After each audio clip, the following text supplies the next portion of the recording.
Po natin at tatalakayin naman po natin ngayon ay ang tungkol kay ang buhay ni Jonas. Sandali. Wait lang po, hanapin lang po natin. Hindi ko na po kukunin sa Bible. May kukwento lang po ako sa inyo tungkol kay Jonas. Si Jonas po, inutusan ni Lord na Jonas, ito pong sinabi ng Diyos, Jonas, pumunta ka sa bayan ng Ninive. Sabihin mo sa kanila, 40 days na magpapaulan ako ng tubig. Wawasakin ko ang kanilang bayan dahil sobrang nilang kasamaan. Umabot na sa akin ang kanilang kasalanan. Yan.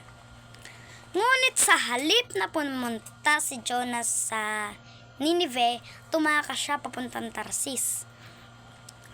Sumakay siya at nagbayad sa bangka. Ngayon, naglakbay na sila. Biglang umulan ng malakas. Bumagyo. Yung mga alon lumakas. Sinabi, nagpalabunutan sila. Si Jonas ang nabunot. Ngayon, sinabi ng kapitan ng barko, anong pwede namin gawin sa'yo para tumigil ang bagyo?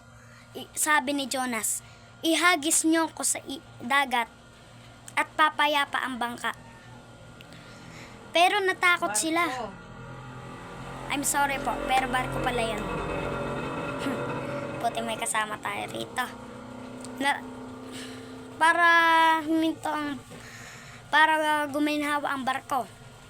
Ngayon, natakot sila. Ngunit, nanalangin sila. Sabi, Panginoon, patawarin niyo kami dahil ihahagis namin sa dagat si Jonas. Ngunit kailangan namin to para pumayapa ang barko at ang karagatan. Ngayon, hinihagis nila.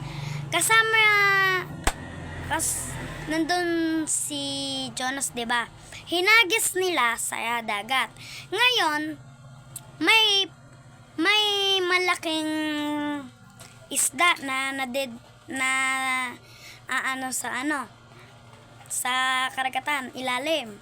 Ngayon, lumapit sa kanila at saka nilunok si Jonas. Ngayon, nanalangin si Jonas na isang mahabang panalangin. Di ko pa po nakabisado yun. Tignan po natin sa Bible. Ito pang dinalangin niya. Chapter 2 verse 2 hanggang basta pa saan na lang po ako hinto. Ito pang panalangin niya. Yahweh, nang ako'y nasa kagipitan, nanalangin ako sa inyo at sinagot ninyo ako mula sa daigdig ng mga patay. Ako'y tumawag sa inyo at dinig ninyo ako. Itinapon ninyo ako sa kaililiman, sa pusod ng karagatan. Nabalot ako ng malakas na agos ng tubig at at malaking alon ang sa akin ay tumabon. Akala ko'y malayo na ako sa inyo at hindi ko na kailan makikitang muli ang banal mong templo. Hinigop ako ng kaililiman hanggang sa tuluyang lumubog. Napulutan ang aking ulo ng mga halamang dagat. Ako'y bumaba sa paanan ng mga bundok, sa libingan ng mga patay. Ngunit mula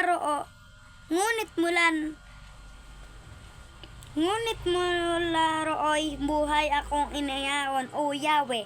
Nang maramdaman kong malalagot na ang aking hininga, naalala ko kayo, Yahweh. Ako'y nanalangin at mula sa inyong templo, ako'y inyong narinig. Ang sumasamba sa Diyos-Diyosan ay hindi naging tapat sa inyo. Ngunit aawit ako ng pasasalamat at inyong maghahandog. Tutuparin ko ang aking mga pangako, O Yahweh, na aking tagapagligtas. Pagkatapos inutusan ni Yahweh ang isda nailuwa si Jonas sa dalampasigan. No? Inutusan ni Lord na ibuga si Jonas sa dalampasigan. Ngayon, nakapagpasya si Jonas. Pupunta ako sa bayan ng Ninive at sasabihin ang sinabi ni Jesus. Ngayon, pumunta siya. Fast forward natin kasi mahaba-haba. Ngayon, nagsalita siya. Tapos, nagalit siya dahil sumamba ang mga taga Ninive at yung hari. Nagpasya na walang kakain o iinom, maging tao o hayop. Manalangin kayo ng buong puso sa Diyos at baka hindi na ituloy ang balak mapagpatay sa atin. Kaya nagalit ng lubusan si Jonas. Kasi nga, gusto niyang wasakin ni Lord ang Ninive. Sinabi niya, sabi ko na Panginoon, papatawarin mo sila kasi mahabagin ka, mapagmahal, mapagbigay, mapagmalasakit.